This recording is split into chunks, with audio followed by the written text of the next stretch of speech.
Hello, my name is Joy Bishara and I am from Nigeria. On April 14, 2014, the Boko Haram terrorists came into my hometown, Chibok, at night while everyone was asleep. They were shooting guns while coming to our town. I was sleeping and haven't heard of it. My friend waked me up and said, "Joy, can't you hear what is going on?"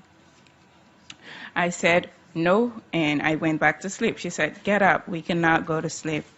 Something is wrong. The Boko Haram people are here." And she said, "Listen." And I listened to the voices and I can hear them shouting and shooting guns outside. I'm like, "What's going on?" She's like, "The Boko Haram terrorists are here."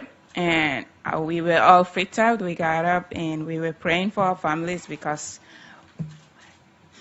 I didn't grow up there, even though I was born there. So I just hear like stories that whenever they visit families, they kill like the men and then kidnap the women, or kill the men and then leave. So I was praying. We were all praying for our families to get to a safe place because they were all around the town.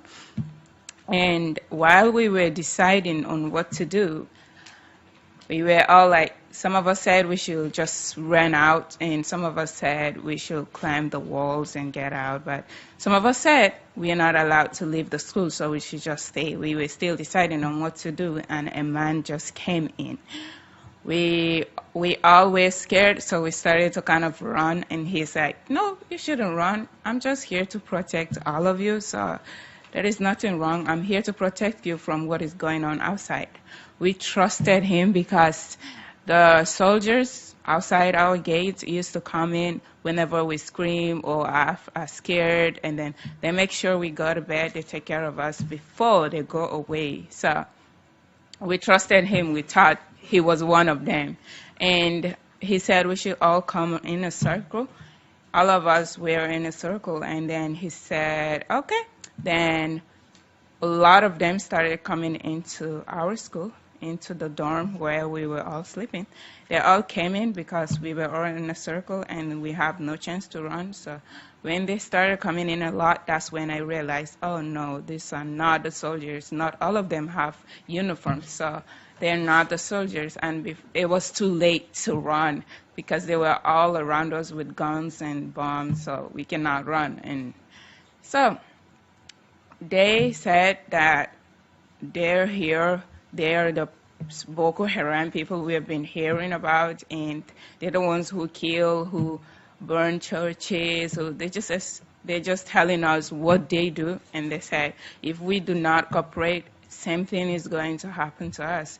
And we were all scared, crying. Some of us are like praying, and they said we have to tell them where the engine of making block is, like engine making machine. So block making machine, that was what they asked us, but we don't know where it is. So we told them we do not know. They thought we were lying, and they asked two girls to stand up among us so they thought the two girls will tell them the truth because we were in a group. They thought we were lying to them, but the two girls, they repeat what we said. They said they didn't know where it is, and no one knows. So they're like, okay, if the government sent things to the school, then where does it go? And all we know was the food for the girls, which is the kitchen store. And two girls took them there. They opened the store and started getting the foods out to take with them. They're putting it in their own trucks, and when some of them are still with us in the dorms, and they asked us to start coming to follow them. We were coming out with them, and the schools were burning. We're all on fire, and the fires were like almost touching us. So we were helping each other pass through it. And when we went to the gate, they asked us to sit down, and we all sat down. They burned the schools. We couldn't see any teachers because they do not have mercy. They don't have mercy on anyone. So all the teachers ran away. There is no teachers in the school, and the gate man wasn't there either. And the soldiers that were outside the gate were not there too. So they have strong weapons that even the soldiers doesn't. So they cannot stand to fight them. They all ran away as well. So, and while we were sitting in front of the gate, They were burning the school, the offices, they burned every single building in the school. And then they came to us. And one of the leaders said they should go and get trucks. And my own thought was like, okay, since they don't kill women, then they're going to let us go if they're done doing whatever they're doing. So, and then they asked us to start going out. We all walked out and they're showing our direction for us to go to. And I'm like, okay, are they not letting us go? In my heart, I was like, okay, they're taking us away since they're pointing a direction for us to follow. And all of us went with them. They asked us to sit under a tree. And we all, some of them said we should kneel down. Some of them said, no, it's okay, we should just sit down. And the rest went and brought like 3 trucks, huge trucks that we all, like they said, we should say our last prayer. They're going to kill us all.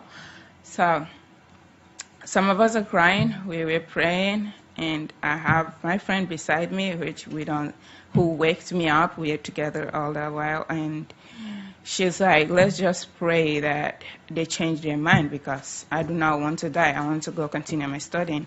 And in that hostel, in our dorms, they told us never to go to school again. And because they said never to go to school again, my own thought was, okay, they're going to let us go then still, since they don't want us to go back to school. But it wasn't like that. They were taking us away. We helped each other in order to climb the truck. There was a small-sized women car that we have to climb in order to enter the truck because it was really tall and huge. So we helped each other. They said, if you want to die, you go to the left, and if you want to leave, you go into the truck. So no one wants to die. Everyone was trying to go into the truck. And all of us climbed the trucks.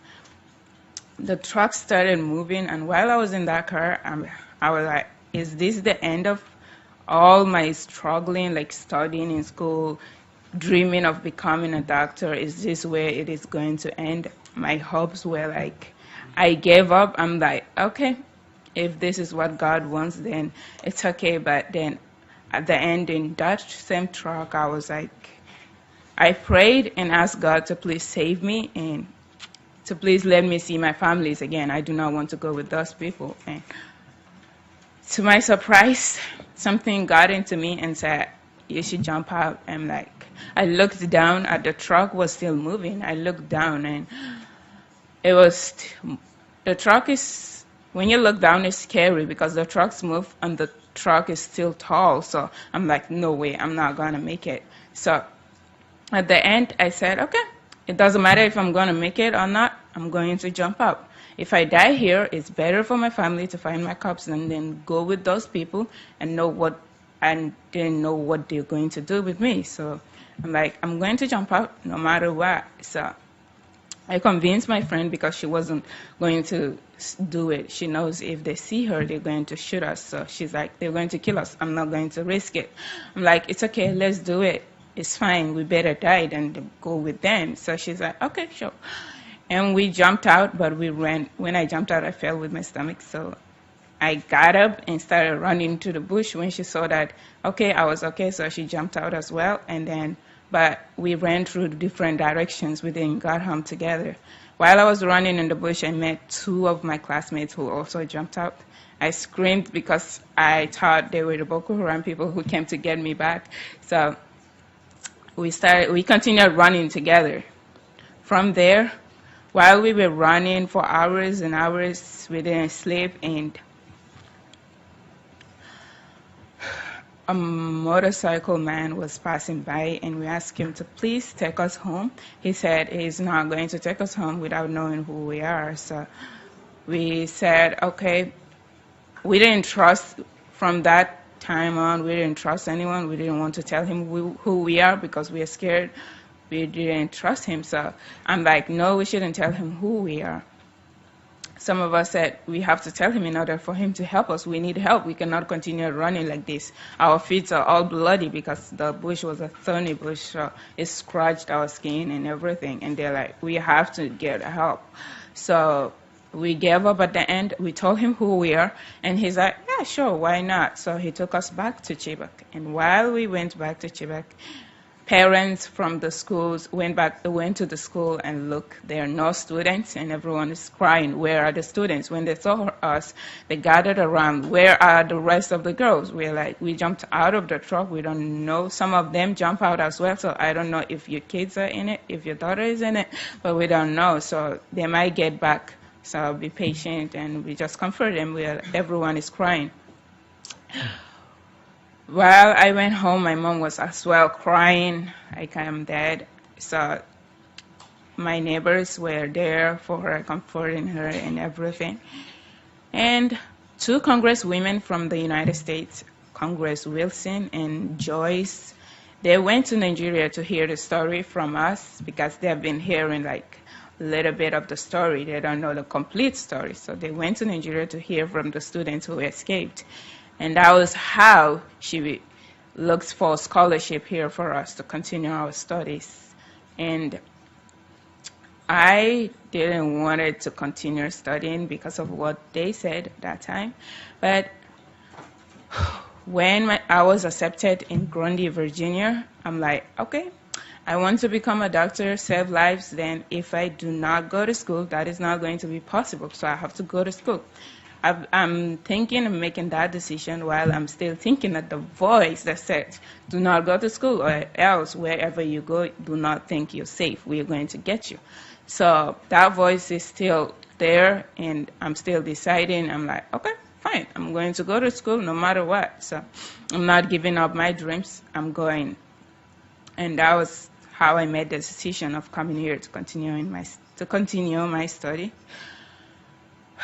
My own prayers and hope is like for schools to be protected and for students not to go through what I went through because it wasn't a good experience, and no student will want to go. I will never want to repeat that horrible experience, so I do not want any student to go through that same experience. And the way that will happen is if schools are protected. So my own advice is the government need to protect schools for students to go and study their careers and go out and just change the world, be involved. Without education, then we will not even all be here. Like everyone has a good position because of an education. So why preventing other children of their own right? Like it's the right of every child to go to school. That's what I believe. So if schools are protected, if the government protects its people, and the students are being protected and feel safe to study, then they will study their career and go out and be. If the schools are not protected, then many generations will not be educated, which will not be good because no one will get a good position and no one will be a leader because of educations. Some of us got to be presidents, ambassadors, chairmen, and we just have good positions. Then why is it that we cannot protect other students to study? Another day we will not all be here. Then the young generations need to be in that same position in order to make the nations, to make the countries move on. So if we are not protected to study in a safe place, and then we are being attacked, killed, and by people who do not believe in education, then all that dreams and hope and the dreams and hope of children studying and becoming something in the future to help the nations, then it will not be possible. So I advise that schools should be protected, and thank you so much for listening.